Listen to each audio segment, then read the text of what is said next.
This will be a video explaining why I believe the Yonko and Admirals are at the same level of power. First off, the word Yonko means 4 emperors. This is important because many people don't know this.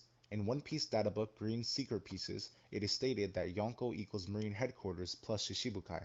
This means that the 4 emperors, plus their crews, plus all of their allied units, are equal to all the Navy has to offer, plus the Shishibukai. The reason for this is that when they said it is going to be war against Whitebeard, the only one they mentioned was Whitebeard himself. But obviously it was not only Whitebeard who showed up, but also his crew and all of his allies. This means within the word Yonko, the crews as well as the allied units are included by default. In One Piece, chapter 432, Garp states that the Yonkos are the most powerful and also most influential pirates in the world, and the Navy are allied with the Shichibukai in order to counterbalance their power. These statements are even further backed up by what happened in Marineford. The Whitebeard pirates, plus all their allies, plus Impel Down characters, plus Ivankov, plus some of the warlords that turned on the Marines, all got low-diffed by the Marines. If you don't believe me, look at the remaining fighters on each side of the war. The only prominent fighters left on Whitebeard's side was Marco and Vista, who were both injured, and I guess some fodder pirates. As for their marine side, there was Aokainu, who was injured, Aokiji, who was basically at 100%, Kizaru, who was basically at 100%, Sengoku, Mihawk, Tsuru, Pacifistas, and some fodder marines. It's clear the Navy won and low-diffed them, regardless of the physical state Marineford was in. You have to understand that Oda seems to have the world government set up in a way that they are prepared for the worst case scenario, which is all 4 emperors allying together. Now I'll be going over specific events at Marineford.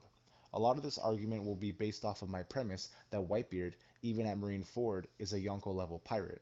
Whether you think he was the strongest or weakest is up to you, but for the sake of my argument, I'm going with him being a Yonko level pirate.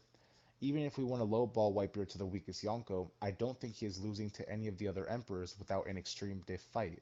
Okay, so in the beginning of the war, Whitebeard was stabbed by Squarto, but this did very little damage to him as we know, because Whitebeard throughout the war tanks hundreds of stabs and bullet wounds, and continues on.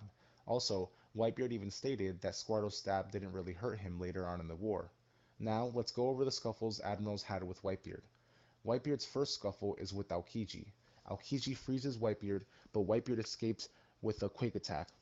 Aokiji then jumps in to attack Whitebeard, but Whitebeard quickly attacks Aokiji with his Basento, and Aokiji is thought to be stabbed, but he actually opened a hole in his body, avoiding Whitebeard's hockey-laced attack. The soldiers around them confirm that Whitebeard had hockey, Aokiji confirms he avoided it. Aokiji then grabs Whitebeard's Basento and covers it with ice, restricting Whitebeard's movement with it. Aokiji is then about to strike Whitebeard with a potentially devastating attack, but Jozu saves Whitebeard at the last second by blindsiding Aokiji. First scuffle results, Aokiji appeared to have the upper hand, but Jozu saves Whitebeard at the last second. Whitebeard's next scuffle is with Aokainu. Whitebeard is about to attack some marines with a quake attack on his Basento, but Aokainu comes in and blocks his quick attack by stepping on Whitebeard's Basento with his magma-covered leg. This shows Aokainu has the strength to block a quick attack. Aokainu and Whitebeard then attack each other, Aokainu with a Magma Fist and Whitebeard with a Quake Punch. Their punches evened out. Aokainu again was able to combat Whitebeard in power. Keep in mind that we know Aokainu and Aokiji are extremely relative in power, meaning we know another Admiral would also be able to deal with someone at Whitebeard's attack power. Aokainu then attacks Whitebeard with a Magma Hound, and Whitebeard deflects it with his Basento. Whitebeard then has a heart attack, and that's the end of the scuffle. Aokainu takes advantage of this and blows a hole in Whitebeard. Second scuffle results, Aokainu and Whitebeard fought evenly. Moving forward, Whitebeard is severely weakened at this point because of the hole in his body by Aokainu and the accumulated attacks from the Marines. Whitebeard's third scuffle with an Admiral is short, and it's with Kizaru. Whitebeard tries to slash Kizaru with his Basento, but Kizaru dodges it and holds down Whitebeard's Basento with his foot, showing he has the physical strength to match Whitebeard's, and then quickly attacks Whitebeard with the laser beam. Whitebeard is hit and the scuffle ends. Third scuffle results, Whitebeard attacks Kizaru, but Kizaru immediately gets the upper hand by shooting Whitebeard with a laser beam. Whitebeard's final scuffle with an Admiral is round 2 with Aokainu. This is the most crucial one in most people's eyes, but they don't seem to look at the context of the fight. When it comes to attack power, Whitebeard has one of, if not the most powerful Devil Fruits in the verse. Whitebeard blindsides Aokainu in the face, getting the advantage over him. Whitebeard, however, could not get the advantage over Aokainu earlier when he couldn't blindside him in their first scuffle. Even after being blindsided, Alkainu was able to take off half of Whitebeard's head. Whitebeard hits Alkainu again, and Alkainu falls into the huge hole that Whitebeard made in the ground because Alkainu lost his footing. The land he was on literally fell apart right beneath him, and he can't fly. Alkainu, however, was not unconscious, because he even winces and also yells at Whitebeard as he fell down the hole after Whitebeard hit him the second time. We then find out when Alkainu resurfaces 2 chapters later that he was actually melting a hole underground to circle in front of Luffy because Luffy was his target at the time. So Whitebeard never knocked out Alkainu. He just slowed him down because Alkainu had to escape from the huge pit that he fell into. Okay, so the scuffles with the Admirals results are that the Admirals held their own against the Yonko level pirate. Even when Whitebeard blindsided Alkainu, he didn't even knock him unconscious, and Alkainu proved he was still more than capable to continue fighting moments later when he took on all the remainder of the Whitebeard pirates. Okay, so on to the next part. Admirals and Yonko commanders are not relative in power. Marco and Vista both attacked Alkainu and seemingly did close to no damage to him. He was only annoyed they were still even fighting because Ace was already dying. Another thing people like to bring up is Jozu held back Aokiji, but people seem to forget multiple things. First off, Jozu actually wasn't fighting Aokiji alone. He was fighting alongside another pirate, as you can see in the background of this panel, and probably other pirates as well. Also, he had blindsided Aokiji with a diamond hockey-laced attack.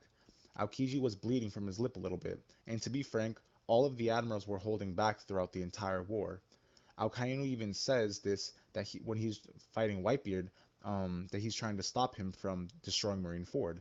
We also know what happens when 2 admirals go all out with their powers. Punk Hazard happens, which by the way was more than likely simply a side effect of their fight, meaning it probably wasn't even intentional. So yes, Jozu held off a slightly injured, holding back Aokiji for no more than 5 to 10 minutes at most. They encountered at chapter 567, and their encounter ended at chapter 568, only 1 chapter later. And like I said, Jozu had help. But the instant Jozu lets down his guard, Aokiji one-shots him.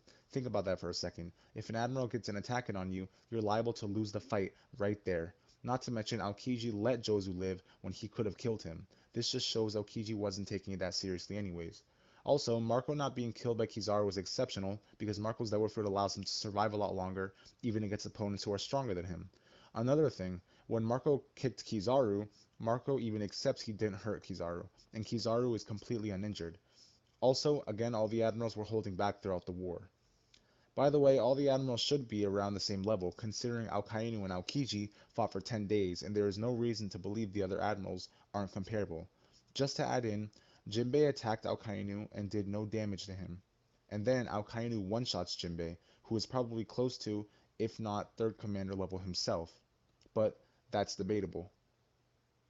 So, after actually going over all the events that took place, it's safe to assume that Yonko and Admirals are relative to each other in power, and it probably just depends on the matchup. Just to be clear, I'm not saying that, for instance, Kizaru has the same durability as someone like Kaido or Big Mom, but what he lacks in durability, he makes up for in speed. So they are all somewhat evened out with their own advantages and disadvantages. Of course, I'll be making more videos going over more feats and fights from these characters, but this will have to do for this video. Thanks for sticking around if you have. Please subscribe for more.